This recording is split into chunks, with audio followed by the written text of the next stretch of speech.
Assalamualaikum everyone. I hope you are all doing well. I am Zaid Hussain, your chemistry teacher, and welcome to ZH Chemistry.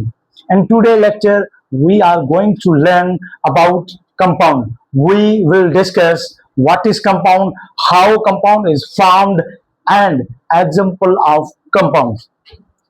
So let's begin today's lecture. First of all, what is compound? Compound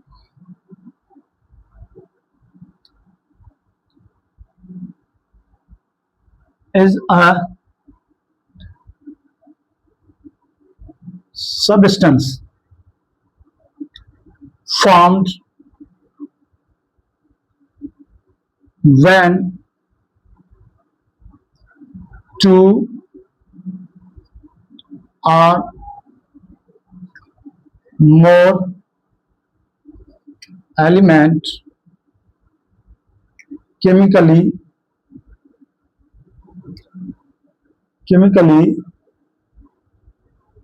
bonded together in a fixed ratio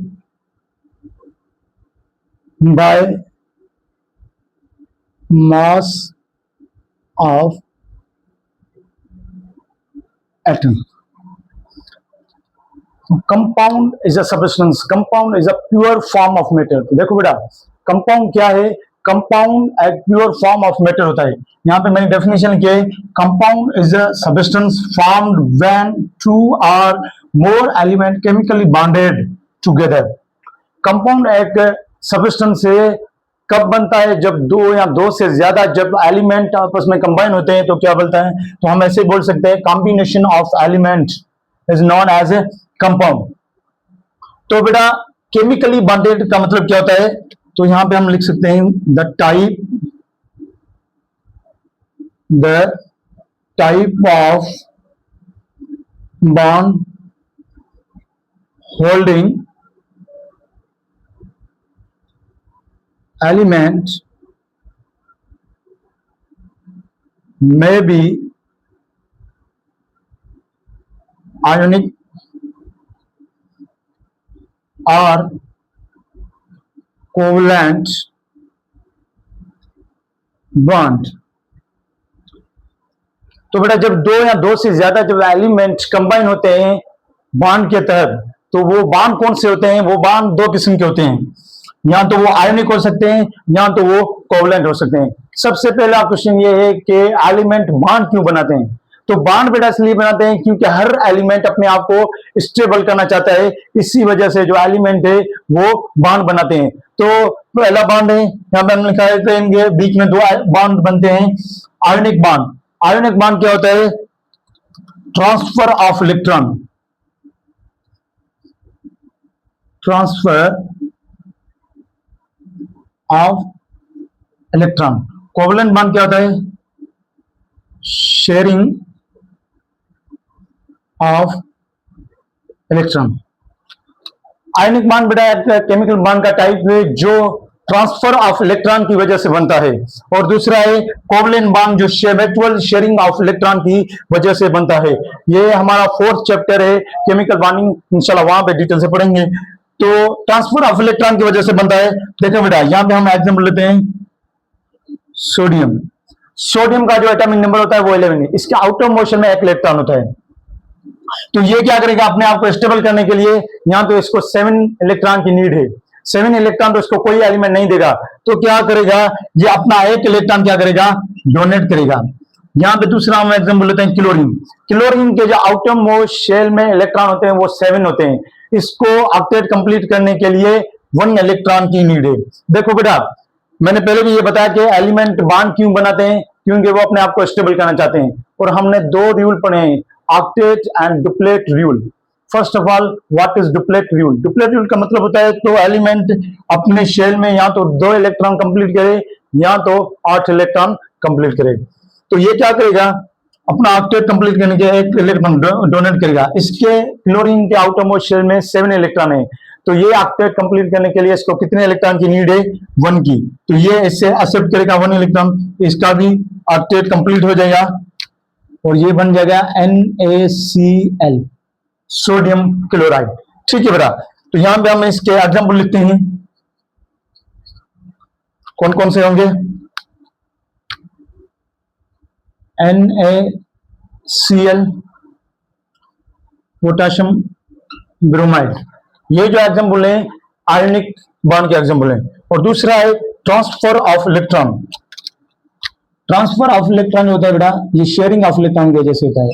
यहां पे हमने एक example लिया hydrogen का, दूसरा भी हम example लेते हैं हाइड्रोजन का।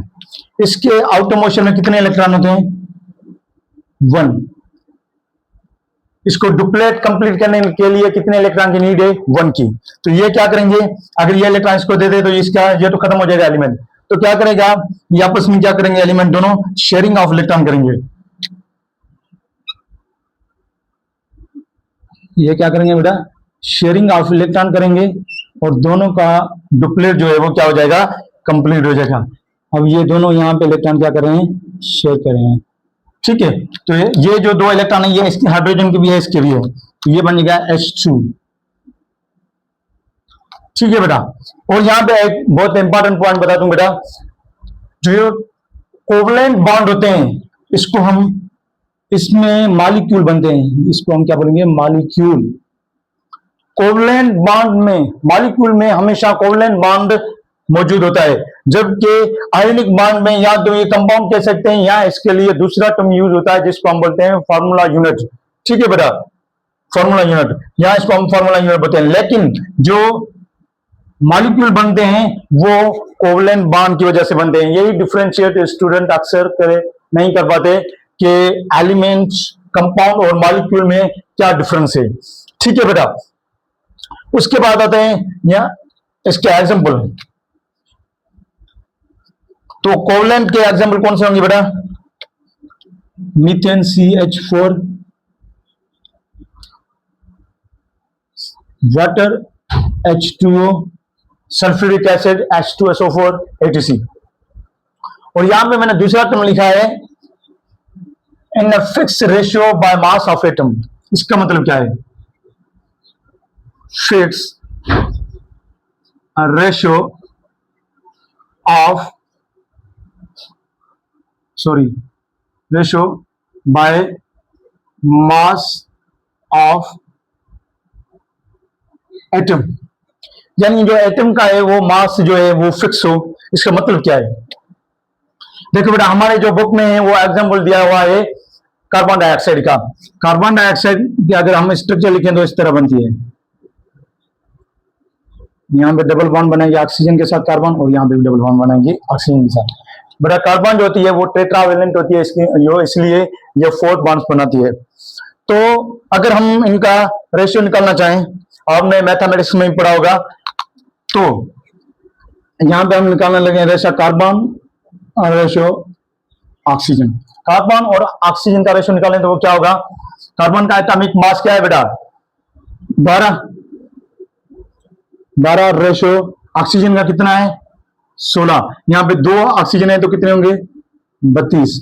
अगर इसको फर्दर सिंप्लीफाई करें तो क्या होगा, 2 से डिवाइड करें तो जवाब क्या आएगा, 6 रेशियो। इसको जो फर्दर सिंप्लीफाई करें तो क्या आएगा, 16।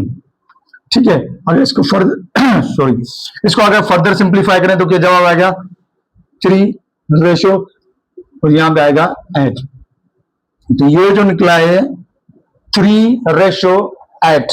इसका मतलब क्या है, अगर हम कार्बन डाइऑक्साइड गैस बनाना चाहते हैं तो उसमें हम 3 ग्राम अगर कार्बन ले रहे हैं तो ऑक्सीजन कितनी लेंगे, 8 ग्राम। अगर फर्दर बनाना चाहते हैं, अगर हम 6 ग्राम यानी 6 ग्राम हम ले रहे हैं किसके, कार्बन के, तो ऑक्सीजन कितने ग्राम हमें लेनी पड़ेगी, 16 ग्राम। तो ये कहलाता है फिक्स रेशियो बाय मास। ऐसे नहीं है कि 6 ग्राम हमने कार्बन ली, 6 ग्राम हमने ऑक्सीजन ली तो कार्बन डाइऑक्साइड बनेगी, नहीं, ये इसका फिक्स रेशियो है। ठीक है बेटा, दूसरा हम एग्जांपल लेते हैं वाटर का। वाटर की इस तरह स्ट्रक्चर होती है, अगर इसका हम रेशियो निकालना चाहें, हाइड्रोजन रेशियो ऑक्सीजन, हाइड्रोजन यहाँ पे कितने हैं? 2। ऑक्सीजन का एटॉमिक मास क्या होता है? 16। इसको हम फर्दर सिंप्लीफाई करें तो 1 रेशियो कितना आएगा? 8। यानी अगर हम वाटर का मॉलिक्यूल बनाना चाहते हैं, अगर हम 1 ग्राम हाइड्रोजन ले रहे हैं तो ऑक्सीजन कितनी लेंगे? 8 ग्राम। अगर फॉर सपोज हम ले रहे हैं 100 ग्राम हाइड्रोजन तो ऑक्सीजन कितनी लेंगे? 800। क्योंकि बेटा ये फिक्स रेशियो है, इतनी हमें लेनी पड़ेगी तभी जाके हमारा वाटर मॉलिक्यूल बनेगा। जैसे हमने यहां पे लिया 3:8, यानी फॉर सपोज हम ले रहे हैं 300 कार्बन, 300 ग्राम ले रहे हैं कार्बन के मॉलिक्यूल, ठीक है, कार्बन ले रहे हैं कार्बन डाइऑक्साइड बनाने के लिए, तो ऑक्सीजन कितनी लेंगे? 800। ये कहलाता है fix ratio by mass of atom. ठीक है बेटा, इसकी स्क्रीनशॉट ले लें। ये आपको समझाने के लिए लिखा, बेशक आप लिखें ना लिखें आपकी मर्जी। ठीक है बेटा, जो कंपाउंड एटम बेटा उसको रिप्रेजेंट किया जाता है केमिकल फॉर्मूले के साथ। तो यहां पे हम कुछ लिखते हैं कंपाउंड और उनके केमिकल फॉर्मूलाज।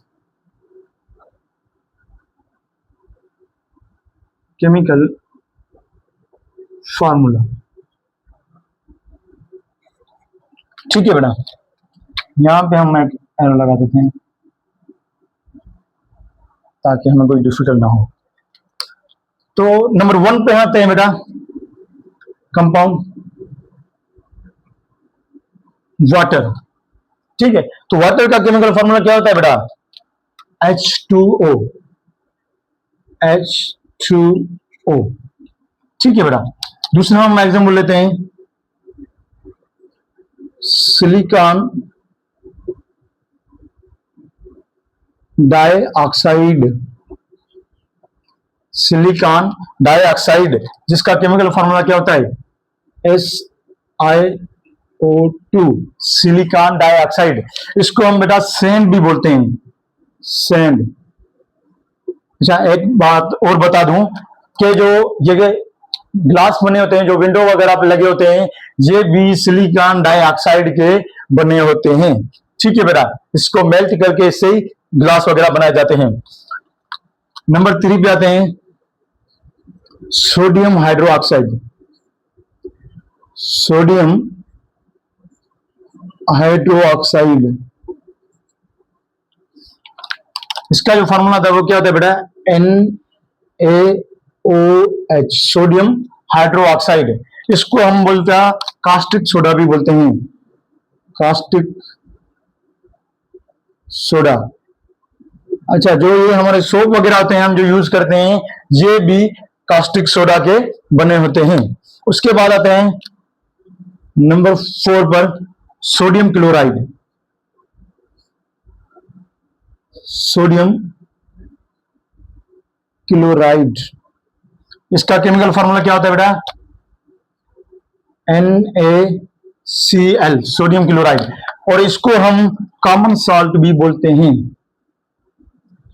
कॉमन साल्ट जो घरों वगैरह में हम यूज करते हैं वो क्या कहलाता है? वो कौन सा होता है? NaCl, sodium chloride.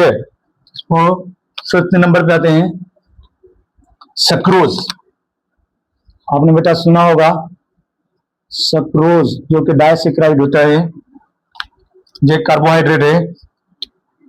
सक्रोज जिसका फॉर्मूला क्या आता है? C12H22O11। सक्रोज क्या होता है बेटा? इसको हम शुगर भी बोलते हैं,